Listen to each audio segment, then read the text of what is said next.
Hi there guys! Welcome back to my channel. This is me again, Shay. What I eat in a day plus basa tayo ng comment or answer share ko sa inyo today. By the way guys, sobrang happy ko kasi nakabili na ako ng aking basic no food for today's video. After a few minutes, ayan, dala-dala ko na nga pala siya. So check natin kung ano yung mga nabili ko nga pala today. So eto na siya. By the way, yung una ko kasing kinikrave ngayon is yung sayote. So, finally nakahanap ako ng medyo mura-mura na sayote diyan. And then, meron akong bacon. So, ganyan lang ka-basic madalas yung aking hinahanap. But for today's video guys, medyo basic lang yung ating lulutuin. So, meron ako ditong eggs. And gusto ko lang talagang mag-sunny side up for today's video. So, gagawa tayo ng dalawang eggs. Ewan ko kung ako lang, pero ayoko talaga yung nasisira yung yellow ng egg dyan. But anyway, masarap pa rin naman yan. Ito na nga pala yung pangalawa kong egg. Panalo kasi buo yung yellow natin. By the way, na-prepare ko na yung mga eggs natin dyan. Next naman is magpipito lang tayo ng bacon with salt and pepper. By the way, yung mantika nga palang gamit natin is the coconut oil ng Baguio yung gamit ko ngayon. So, hindi siya sponsored. Binili ko siya pero ayun, share ko lang, mostly coconut oil yung ginagamit ko. So, piprituhin lang natin to hanggang sa mag-brown na siya. So, after a few minutes kasi, ayan, ganyan pa lang siya. Pero, pagkatapos ng mga 5 to 10 minutes, ganito na siya ka-crunchy and nabaliktad ko na rin siya. For me, okay na sa akin yung ganyang ka-brown. Feeling ko, mas okay na din talaga siyang kainin. So, grabe ang bango and super duper excited na talaga ako guys. Eto na ang ating meal of the day. So, after a few minutes, let's go magtsikahan na tayo. Hi everyone! So, quick what I eat in a day video tayo plus magbabasa tayo ng comment for today's video. So, yan, na-prepare na natin ang ating meal of the day, guys. So, meron ako ditong tatlong sunny side up eggs and then meron tayong fresh na bacon na nabili ko kanina sa supermarket, guys. So, yan, super basic ng ating low carb meal today and salt and pepper lang yung halo dito tapos frinay lang natin siya sa coconut oil. O, di ba? Simpleng-simple. So, ayan yung ating meal of the day habang tayo ay sasagot or magbabasa ng mga comments ninyo. So, try kong i-flash sa screen, guys, yung mga babasahin kong comments. Okay? So, eto si Sis Clysa Mayrumbal Buen. Ayan, sana nabasa ko siya mabuti. Sabi niya, very nice idol. Ayan, very nice idol daw. Hello, hello sis. Tapos sabi naman ni sis Mary Ann Carion, sana bago haluin ang pechay, yung munzing meat muna ang hinalo para haluing mabuti yung meat. O, diba? Take note yan, CZ. And then, at Nilo Ramirez 6080, sabi niya, great. O, diba? Shout out sa inyo, guys. And then, meron naman tayo si Sis Debbie Marie Delemos 6479. Sabi niya, thanks for sharing. And then, meron naman tayo dito kay si Celine Susana Barzun Nadar. Sabi niya, no good. Bakit kaya no good? Hindi natin alam. Pero etong si Sisi, eto alam ko solid na talagang nanonood ng ating mga vlog. Ay sabi niya, balik loob ulit sa low carb. Sabi ni Sis Anel Jade Bertusio 5557. Hello sis! Very good naman kung balik loob sa low carb. Pero ito guys, meron tayong sasagutin na question dito. Ito gustong-gusto ko talaga siyang sagutin. Pero ibababa ko lang ng very light yung screen ko guys. Wait lang ha. Yun.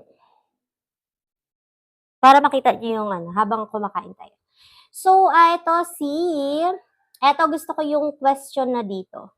So, meron tayong isang question dito na gusto kong sagutin guys. Sabi niya, si Beshleng nga Mansek 7862. Sana nabasa ko ng tama yung username mo. Pero sabi niya dito, okay lang ba mag low carb kahit payat na? So, common ng mga pinaniniwalaan kapag naglo-low carb is for losing weight lang. Pero, me, as my personal experience for 6 years low carb way of eating advocate, guys.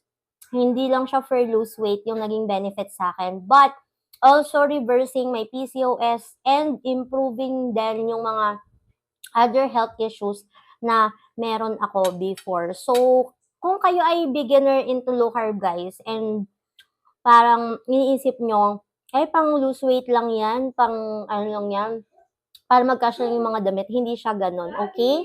So, hindi siya ganun, guys, ha? Hindi lang siya basta sa pag-lose weight. So, if ever, ang concern mo is sobrang payat mo na, so, paano mo gagawin si low carb? Meron tayong other way to do that.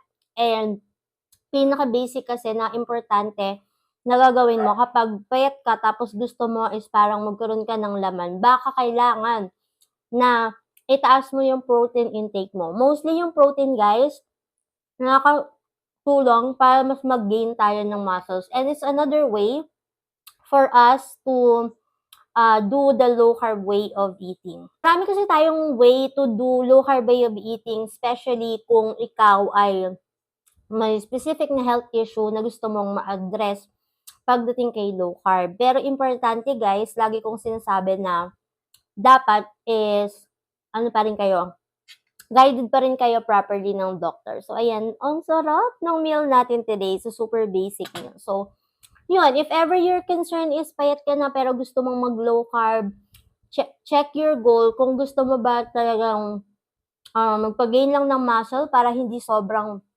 payat na payat. But then again, guys, huwag nyo iisipin na ginagawa lang si low carb for just lose weight kasi marami siyang benefits. Hindi lang po for losing weight. So, ayun. So, I hope nasagot ko yung tanong, guys. And I just want to let you know na super na-appreciate ko yung mga comments ninyo dito sa ating YouTube channel.